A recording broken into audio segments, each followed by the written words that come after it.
There are 14 kids dead in an elementary school in Texas right now. Just days after a shooter walked into a grocery store to gun down African American patrons, we have another Sandy Hook on our hands. What are we doing? There have been more mass shootings than days in the year. Our kids are living in fear. Why do you go through all the hassle of getting this job, of putting yourself in a position of authority, if your answer is that as this slaughter increases, as our kids run for their lives, we do nothing? What are we doing? Why are you here? This only happens in this country and nowhere else. Nowhere else do little kids go to school thinking that they might be shot that day. Nowhere else does that happen except here in the United States of America, and it is a choice. The liberty of any person to own a military-style assault weapon and a high-capacity magazine and keep them in their home is second to the right of my son to his life. Good evening. It is a tragedy without precedent. A crazed gunman bursts into a primary school class in Dunblane and kills or wounds almost every child and the one teacher present. In just 3 minutes, 16 children are dead, 13 are wounded, and the man has killed himself. Tonight, the parents are having to formally identify the children they have lost, not one of whom was older than 6. We'll try to explain what happened and ask why and what we can do about it. My name is Kimberly Rubio. When it comes to public speaking, I'm usually an observer. As a news reporter, as an involved and informed citizen, being on this side of the lectern is not something I relish. My voice shakes and my grief is evident, overwhelming.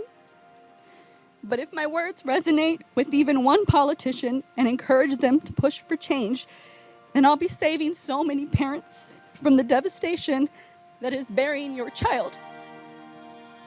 That's reason enough for me to stand up and speak on days like today when I barely want to get out of bed. Imagination is a hauntingly beautiful thing, able to conjure up images from a few descriptive words. My mind has been running nonstop since May 24th, 2022, when my daughter Lexi was murdered in a mass shooting at Robb Elementary in Uvalde, Texas.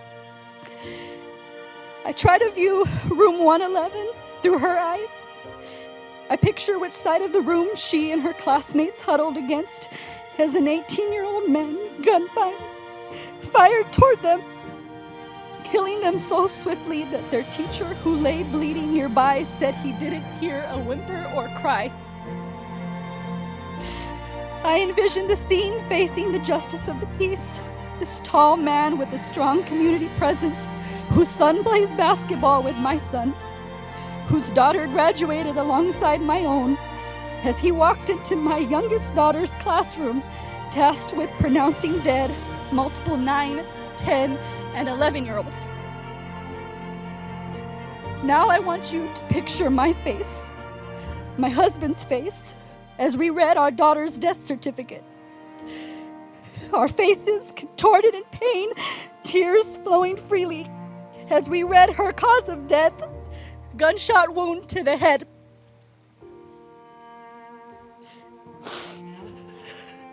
I was with my daughter at 10:54 that morning, and there are a lot of what ifs.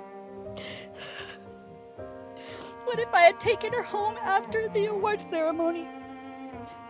What if the doors had just locked properly? The outside door leading into the school, the classroom door that the shooter seemed to intentionally seek out.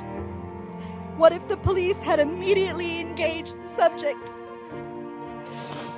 These are all questions that do not weigh heavily on lawmakers. After all, they are not us, Kimberly and Felix Rubio, Lexi's parents. They are not school staff or police. They are not Uvalde law enforcement.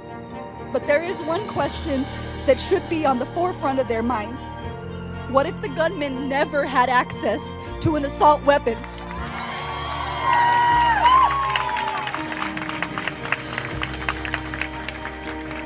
want that question to be the first thing to cross their mind in the morning, and the last thought they have before they go to bed each night.